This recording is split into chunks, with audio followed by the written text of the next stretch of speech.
प्रिय छात्रों नमस्कार। एनसीईआरटी गणित कक्षा 10वीं में आपका एक बार फिर स्वागत है। हम लोग प्रश्नावली 1.1 का प्रश्न क्रमांक 1 ले रहे हैं, जिसमें लिखा है निम्नलिखित संख्याओं का एचसीएफ ज्ञात करने के लिए यूक्लिड विभाजन एल्गोरिथम का प्रयोग कीजिए। तो हमें कुछ संख्याएं दी हुई हैं, इसमें से पहला क्वेश्चन हम लोगों ने लिया है 135 और 225। तो इसका हमें एचसीएफ ज्ञात करना है, वो भी यूक्लिड विभाजन एल्गोरिथम से। तो चलिए, सबसे पहले आपका स्टेप रहेगा, आपको इन दोनों संख्याओं में से वो संख्या देखनी है जो बड़ी है और उसको बड़ी और छोटी बता देना है। सबसे पहले जैसे यहाँ 225 135 से बड़ी है, तो आपको लिखना है 225 बड़ी है 135 से। आपको सबसे पहले तो यही लिख लेना है। इसके बाद अब इसका हमें भाग देना है। तो भाग की जो क्रिया होगी वो आपकी रफ में होगी, और जो उसका प्रमेय का लगाने के बाद जो एल्गोरिथम बनेगा वो हम लोग क्लियर करेंगे। तो चलिए, मैं रफ कागज का यूज कर लेता हूँ। यहाँ पे अब शुरू करते हैं। इसमें से बड़ी संख्या को आपको भाग के चिन्ह के बीच में लिखना है, तो मैं यहाँ से शुरू करता हूँ। यहाँ बड़ी संख्या बताइए कितनी है, आंसर है 225। तो आप यहाँ पे 225 लिखेंगे। छोटी संख्या कितनी है 135, तो आप छोटी संख्या लिखेंगे बगल से। अब आपको भाग देना है, तो चलिए शुरू करते हैं। 135 से कम 135 ही होगा, क्योंकि 2 बार में ज़्यादा हो जाएगा। तो 135 से कम 135। अब यहाँ पे माइनस होता है चूंकि, तो ऋण का चिन्ह लगा देना है। 5 में से 5 गया 0, 2 12 12 में से 3 गया तो 9, और ये कैंसिल आउट हो जाएगा। तो यहाँ पे अब बचा है हमारे पास 90। तो इसमें हम जो शेषफल जैसे ही आपका आ जाता है, तो फिर आप यूक्लिड विभाजन प्रमेय का लगाएंगे और इसको फेयर में लिख लेंगे। चलिए, तो पहला चरण जो है उसको हम पहला डाल के अब हम लिखेंगे बीच वाली संख्या कितनी है 225। तो आप लिखेंगे जो 225 है वो किसके बराबर है, तो आंसर जो 225 है वो 135 गुणित 1 पहली संख्या और आखिरी संख्या का कर देना है आपको गुणा। फिर से समझिए, बीच वाली संख्या आपको साइड में लिखना है, उसके बाद बराबर का चिन्ह लगा देना है, फिर 135 और लास्ट वाली संख्या जो भागफल है, यानी कि भाजक और भागफल का गुणा करना है।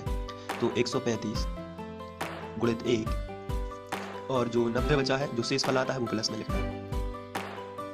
और चूंकि शेषफल 90 है, तो हमें यहाँ लिखना है कि शेषफल जो है वो 90 है, 0 नहीं है, तो आपको लिखना पड़ेगा जहां और शेषफल बराबर नहीं है 0।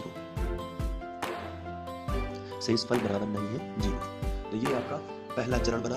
तो इसे प्रमेय का बोलते हैं, लेकिन चरणों की श्रृंखला को एल्गोरिथम बोलते हैं, इसलिए क्वेश्चन में लिखा था एल्गोरिथम का प्रयोग कीजिए। अब ये पहला, अब इसके बाद इस भाग की क्रिया को आगे बढ़ाते हैं। जो शेषफल आता है उसको हम फिर से क्या बना लेंगे, भाजक, और जो पूर्व भाजक था, पूर्व भाजक कितना था 135, उसको बनाएंगे क्या, भाज्य। तो उसको भाग के चिन्ह के बीच में लिख लेंगे। अब हम भाग देंगे, तो फिर 90 एकम 90 ही हो जाएगा, क्योंकि 90 दूनी 180 हो जाएगा, जो कि 135 से ज़्यादा हो जाएगा। तो 90 एकम 90। तो फिर इसमें से घटाएंगे तो 5, और यहाँ पे आ जाएगा 4। तो ये आपका बचेगा 45। जब 45 आ जाएगा तो फिर आपको क्या करना है, जैसे ही आपका दोबारा शेषफल आ गया आप फिर से फेयर में जाएंगे और इसको लिख लेंगे। तो चलिए, सेकंड चरण जो बनेगा उसको आप लिखेंगे 135। बीच वाली संख्या आपको साइड में लिखना है, तो 135 बराबर जो पहली संख्या है 90, और भाजक का गुणा भागफल में करना है, यानी पहली संख्या का आखिरी संख्या में गुणा, यानी कि 90 गुणित 1, और प्लस में आ जाएगा 45।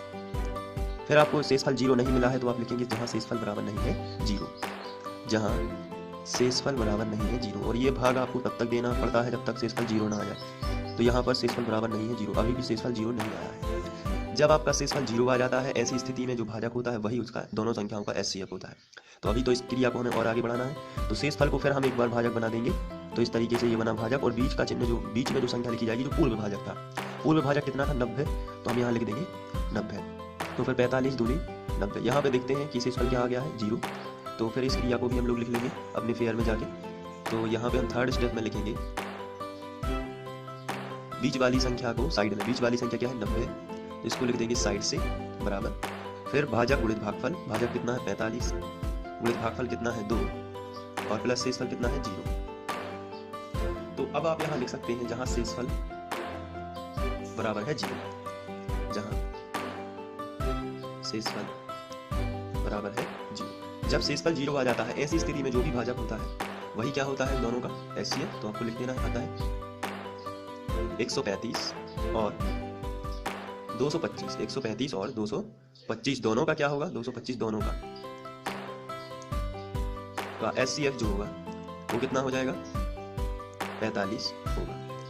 ये पहला क्वेश्चन सॉल्व हो जाता है। दोनों का एचसीएफ कितना होगा? 45। चलिए बढ़ते हैं अगले क्वेश्चन की ओर।